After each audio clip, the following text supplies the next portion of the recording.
Welcome everyone, I'm Blake from Bourbonr. This is the Bourbonr Live Review. Tonight we have two special barrels. These are both barrels that me and a group selected from New Riff Distilling.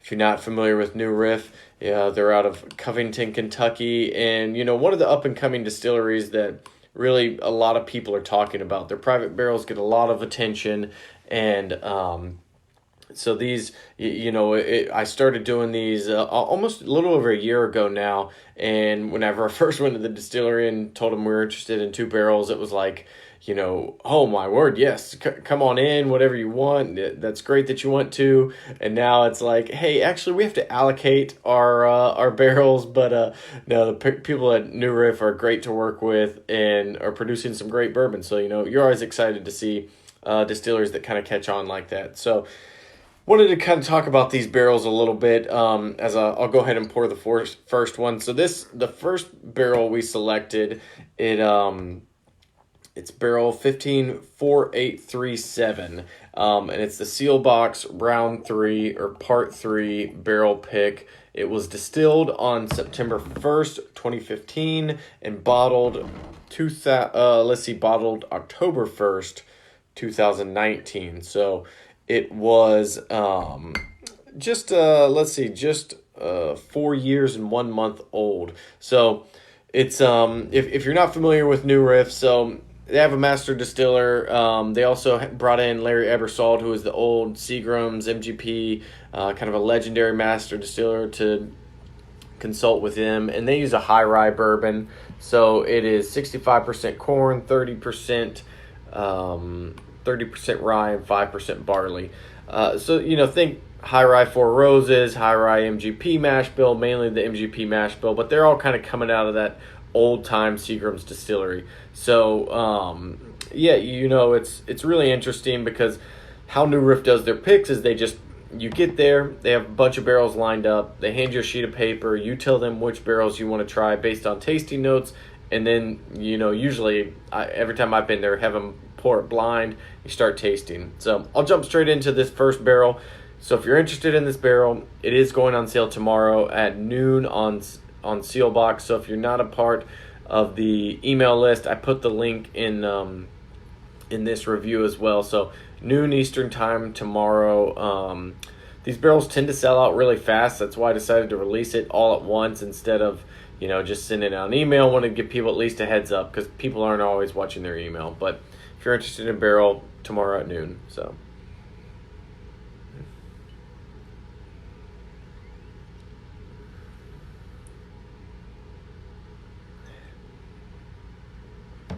initially with this nose, I get a lot of like green apple, pepper, spearmint. It's a little bit of a lighter fruit, and, not spicy, not as much like that hard-hitting spice that you would think of, but just a lot of nice notes.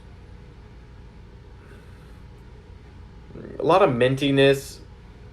So in general, there's debate about where the spice comes from within a bourbon, but most of those minty notes and that kind of stuff's coming from rye. You think about eating rye bread, you get a lot of that.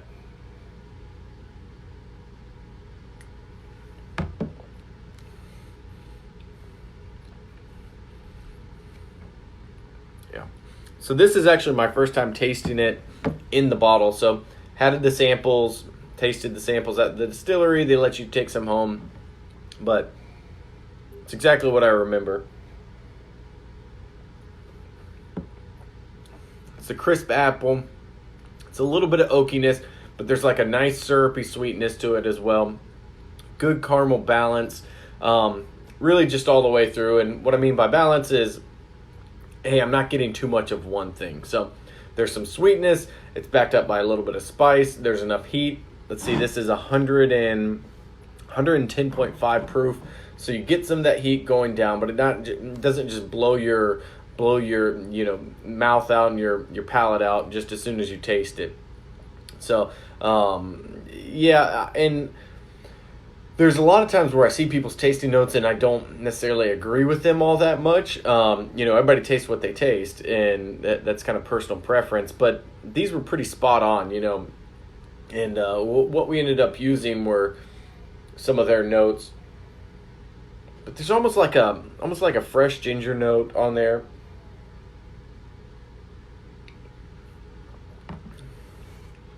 And that's what I love in a new Riff bourbon is you get some of the spice and the drier notes, a little bit of oak up front, but then as you taste the palate, it sweetens up, and then it goes back down to more spice and oak, a little bit of black pepper on the finish, and Ed Bly, I think I stole this from him, but he calls it the witch's hat. So it kind of goes like this through your tasting. So it's coming in with some spice, maybe a little bit of orange peel, dried ginger, that kind of stuff. Goes up to some sweetness and comes back down on the finish with a little more black pepper and oak. So that's that one. Like I said, the 4 years, 1 month. It'll be on sale tomorrow at seelbach.com. If you want it, make sure you're there at noon. So the next barrel, this is a pretty special barrel. Not often am I completely just thrown off by a barrel. And so we're tasting there with members of the New Riff Bourbon Club on Facebook. Steve Klim runs it. So if you're interested in New Riff, make sure to join that group as well, because that's where we'll be releasing this bottle. But so we're tasting. There was 8 of us there.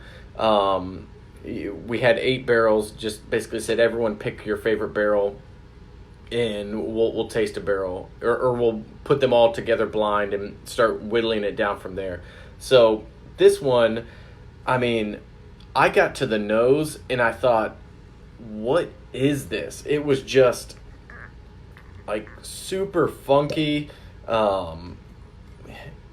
It just, like, to me, it had like really grassy notes of just like savory grassy notes, almost like I think of it like a beet note, very vegetal.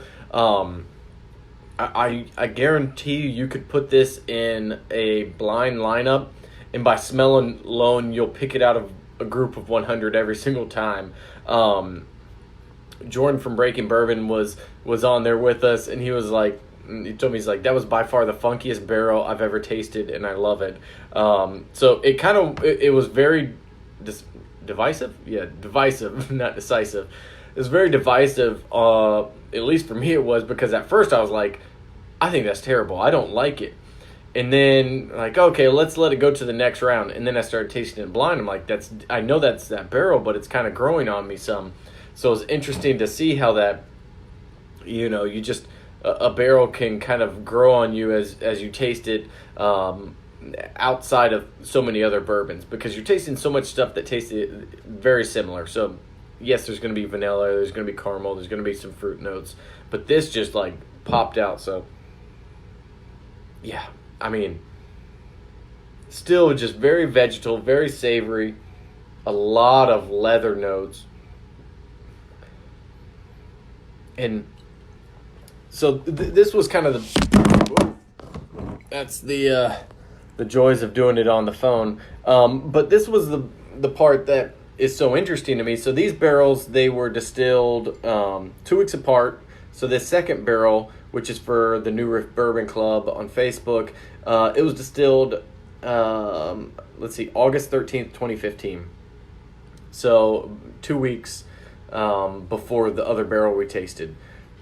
New Riff doesn't have some vast warehouses or anything, or 9-story warehouses, so they were aged on pretty similar levels. And sometimes you think, okay, maybe the barrel leaked and that kind of affected it. They were within 1 case of each other on the barrel. So it's crazy how just different, and it just has to come from the oak.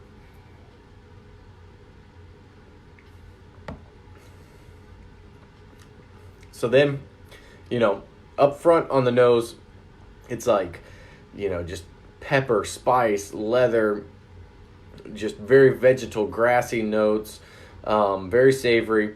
There is some sweetness, which I think balances out nicely on the palate, but it still just has like a big cigar tobacco and spice, and just all kinds of craziness. So yeah, the best thing I can compare it to on the nose, honestly, would be like a Rhetoric 20 year, which just has a lot of that dry, leather tobacco notes. That I would say, but it's completely different because they're 16 years apart. But that's honestly the closest thing I can compare it to on the nose. Yeah, Brian, you missed a great tasting, so you may want to find a new babysitter next time.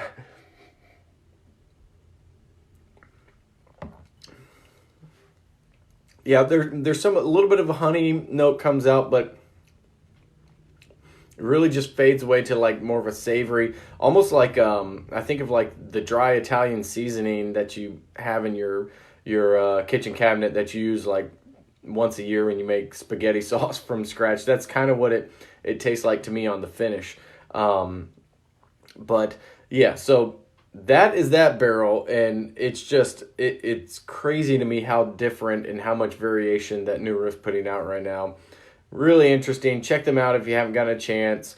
Join the New Riff Bourbon Club on Facebook, because probably later we're waiting on stickers, because we all know that's an important part of this whole thing. So probably in a couple weeks, by the time we get those in, that'll go live on there. But first barrel is going to be ready tomorrow.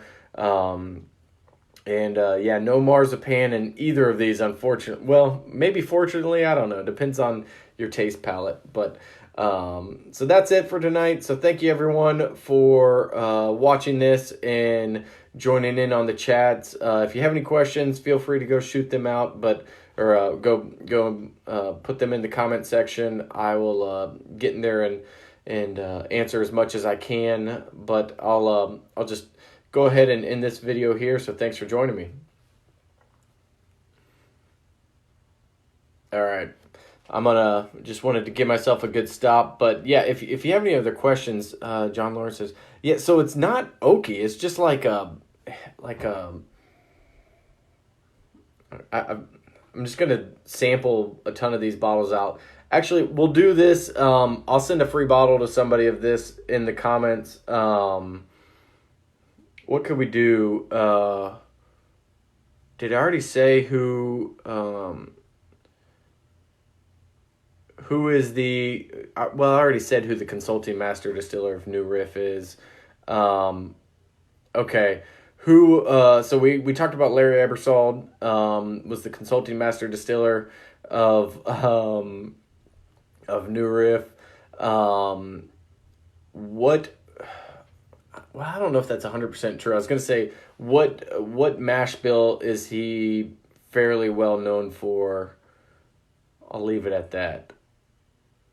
See if anybody... That's not a great question because but it's for a free bottle, so I guess we can't be too upset about the line of questioning. Brian, you got it. Okay. 95.5, the high rye bourbon. I won't even make you trade me coffee for this bottle. That's yeah. So I'll send send you a free bottle. I'd have your address, so you're all set. Don't message me. John, okay, maybe we'll do 2 bottles. You're a little slow on the trigger. Link or add to the New Riff group. Yeah, I'll add a link to the New Riff group in the chat as well.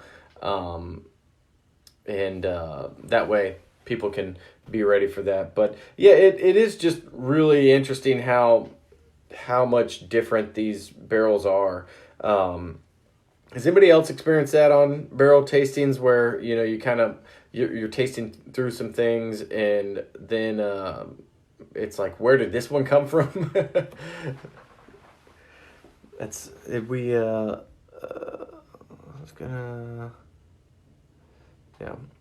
Although all the people joining the live viewer count's actually going up, so we've actually already done the reviews. So if you're just joining in, this is the call this the after show, and yeah, that's not a whole lot going on. Yeah, definitely Knob Creek and Willet. Yeah, it is. I mean, there's a lot, I guess, that who was it? Buffalo Trace did the big experiment with their single oak project about where the tree was grown, if they pulled from the top, middle, or bottom of the tree, all this kind of stuff. Oh yeah, Robin said she had it at Wild Turkey. Wild Turkey, I've actually seen that in some private barrels. Like, I've had a couple of Russell Reserves picks, and it's like, this is from Wild Turkey, which it's really good. I like that. But, yeah. So, all right. Well, I'm going to leave it at that for now. So, thank you all for joining. And let's see. Do I have it? I'll tease out. I don't know where it went. I'm going to do this one it'll probably end up being next week because I can't go live from Disney this week. I'm going to do Elijah Craig, the new barrel proof release, which is it's C919. And I'm also going to do, if I see it, I'll find it. But the new Heaven Hill Bottled and Bond, whatever they're calling that. So, yeah.